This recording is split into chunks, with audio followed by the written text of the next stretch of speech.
Rabbi Sutton is, we're delighted to see again and to hear his Divrei Torah. You know, when a person speaks words of Torah, he speaks words of wisdom.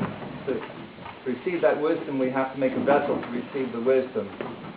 And of course, just by being attentive and being present, we're making a vessel. What's traveling here is also a tikkun, the Kabbalah say, but the big thing is the ratzon.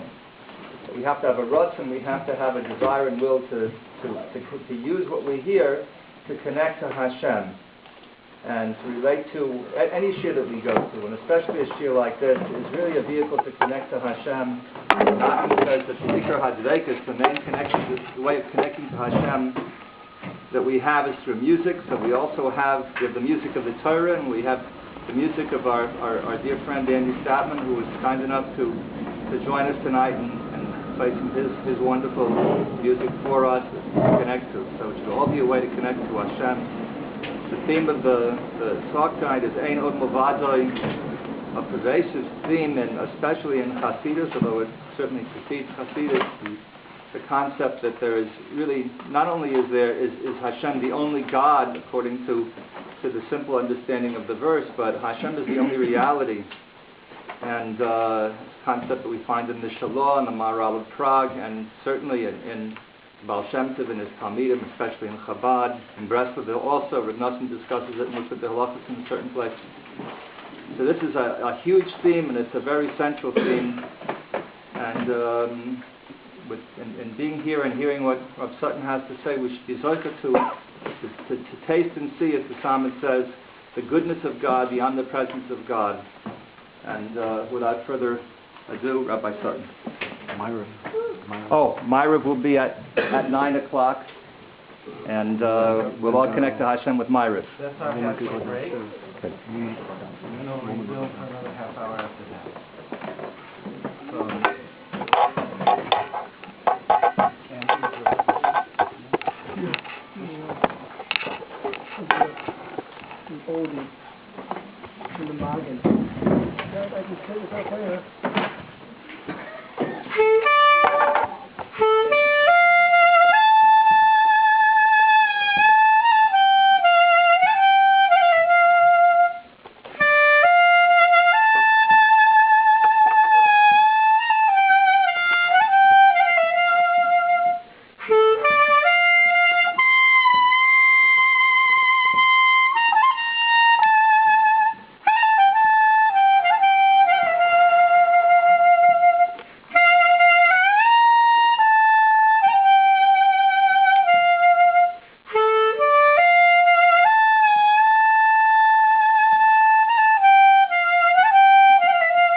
So, we have a set of pages before you. Okay? Let's open it up.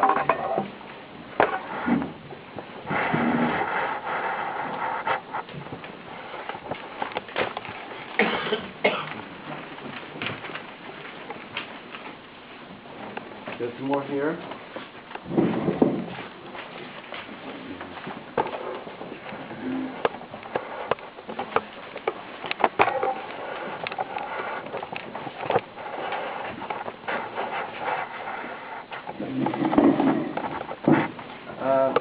So I have to tell you a few things. One is I always talk about the same thing. So if I repeat myself like it's... A little louder? Oh, a little louder. I'm just getting warmed up. Okay, so something. Okay. I repeat myself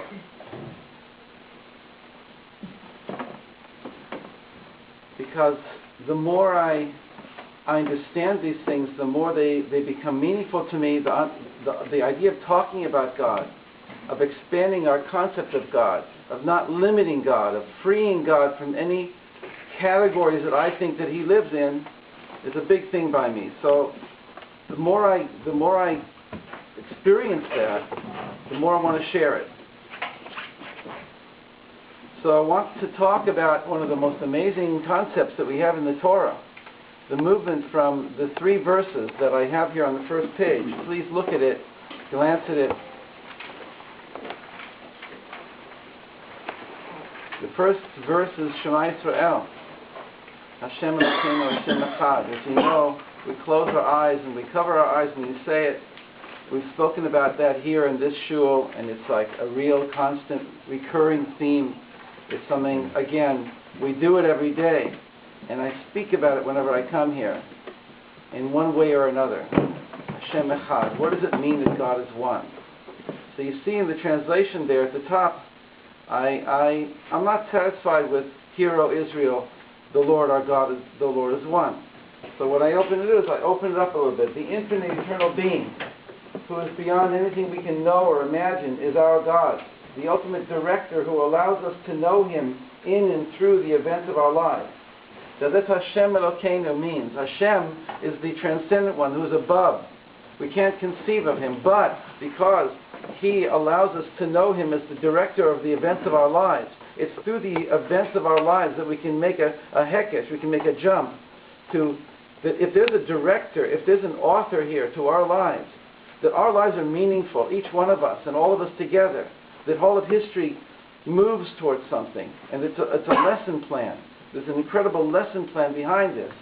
That's called Elokeinu. In Hebrew it's called the Mashgiach. It's called Hashgacha, supervision, divine supervision. Supervision, overseer, clairvoyant. You know, they're all made up of voyant, seer, and vision are all the same concept of seeing, and clear and transcendent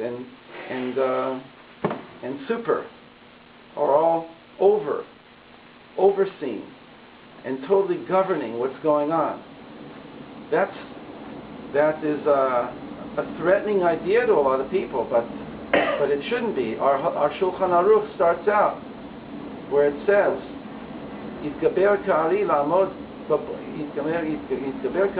baboker le'orer hashachar." I'm not sure exactly. I'm mixing two things, but